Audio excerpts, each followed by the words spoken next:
Olá pessoal, tudo bem? Hoje eu vou falar com vocês sobre os dois parâmetros que temos hoje para balizar a reprodução de cor das fontes luminosas, sejam elas lâmpadas de LED ou mesmo luminárias com LED integrado. Inclusive, eu já fiz um IGTV sobre as principais diferenças entre lâmpadas de LED e LED integrado, que vale a pena vocês conferirem. Basta buscar aí no meu canal de IGTV que ele vai aparecer. Antes de qualquer coisa, a gente tem que entender o que é reprodução de cor e qual a importância que esse conceito tem na iluminação arquitetural, porque é um conceito fundamental para você conseguir valorizar tanto objetos, superfícies e até mesmo o ser humano no ambiente. Eu vou dar alguns exemplos que acredito que todos vocês já até se depararam, né, ou passaram por essas situações, e que talvez na hora vocês nem perceberam, nem se ligaram que era um problema de reprodução de cor do ambiente, mas que na verdade foi um erro de aplicação do conceito, e esse erro acabou acarretando em uma experiência não muito agradável para vocês no espaço, né? Por exemplo, quem nunca comprou uma roupa achando ser de determinada cor e quando chegou em casa teve a sensação que a tonalidade dessa cor estava totalmente diferente? Ou quem também nunca escolheu um acabamento de madeira ou um tecido para um projeto e quando esse acabamento foi instalado na obra percebeu que também tinha diferença na tonalidade de cor?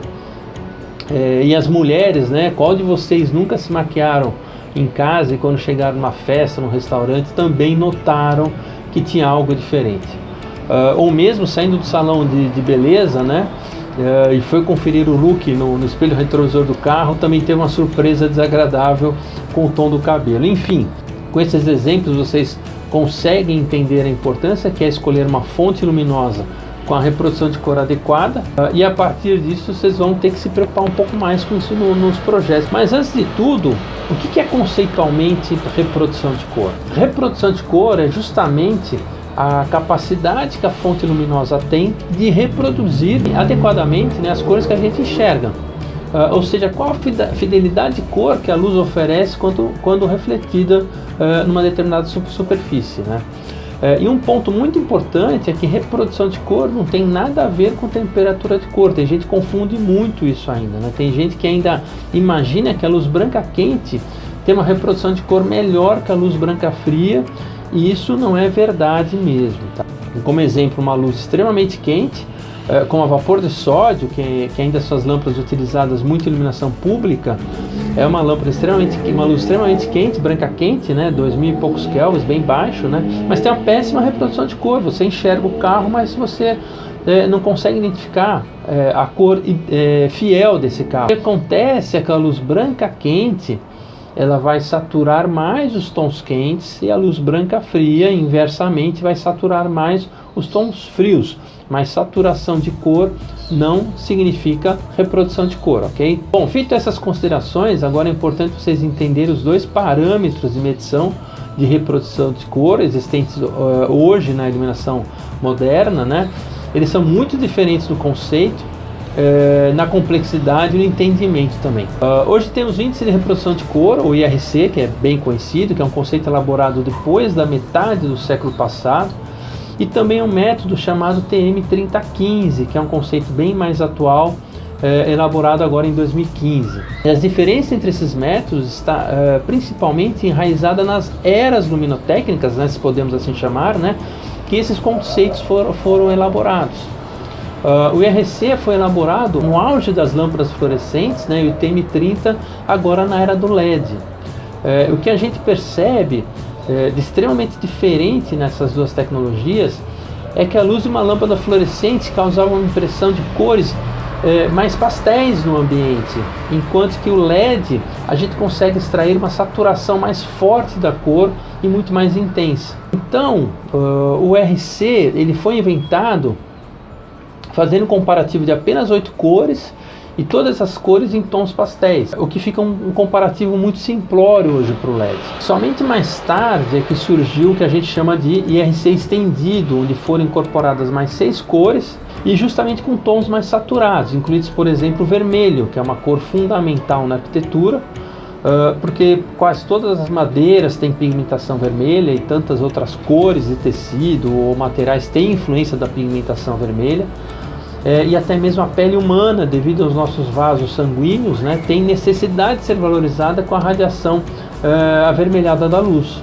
Por isso que quando a gente entra num ambiente com aquelas antigas fluorescentes de má qualidade, ou mesmo debaixo de painéis de LED de baixa reprodução de cor, a gente tem a impressão que a gente está mais pálido e sem saúde até. Um exemplo de onde a gente vê isso acontecer corriqueiramente, no meu entender, então é um erro grave de aplicação, são nas academias de ginástica. Afinal, quem frequenta uma academia de ginástica é para se sentir mais saudável, e às vezes a iluminação inadequada em reprodução de cor acarreta uma percepção totalmente inversa disto para o usuário do ambiente. Agora, quando a gente fala TM3015, isso muda bastante, porque ao invés de 14 cores comparativas, esse conceito compara 99 cores. E ainda incorpora medição de algo que o IRC não tem, que é saturação de cor. Na prática, essa diferenciação por saturação de cor vai trazer uma gama de aplicação extremamente importante para os nossos projetos, porque, por exemplo, num projeto de um hipermercado, onde resolvemos trabalhar com uma temperatura de cor única de 4000 kelvins, por exemplo, índice de reprodução de cor alto, por exemplo, 90, a gente vai poder trabalhar com a saturação, ou seja, num setor de pães eu posso trabalhar com uma tonalidade mais saturada no amarelo, no setor de carne mais saturada no vermelho, se eu entrar no setor de hortifruti eu posso saturar mais o verde, enfim, a complexidade de aplicação fica sensacional e muito mais abrangente. Portanto, assim, pelos princípios, a TM30 é uma norma muito mais moderna de verificação de reprodução de cor, o que não quer dizer que o IRC ainda não possa se atualizar também. Porém, toda essa complexidade de aplicação da TM30 ainda gera muita dificuldade em desenvolvimento de produtos e também dificuldade de entendimento do público em geral. E é justamente por isso que ainda se fala muito em IRC e pouquíssimo em TM30. Então, enquanto a TM30 não vinga da forma que deveria, temos que trabalhar da forma correta com a metodologia IRC, ou seja, busquem sempre fontes luminosas com IRC acima de 80, porque quanto mais próxima de 100, mais completa é a reprodução de cor da fonte luminosa. E também cobre do fornecedor se o IRC apresentado por ele é o IRC estendido, ou seja, com as 14 cores saturadas, né? E que também tem uma presença de vermelho alto, o famoso R9. Quando a gente fala presença de vermelho, pelo menos acima de 50. Assim vocês vão perceber uma diferença gritante na percepção de fidelidade das cores nos projetos de vocês, inclusive no curso de iluminação, que aliás este mês a gente faz em Ponta Grossa, no Paraná, e em abril a gente faz em Curitiba. Eu mostro na prática a diferença visual entre algumas fontes luminosas de RC60, RC80, RC90, e de uma forma muito perceptível para o olho humano.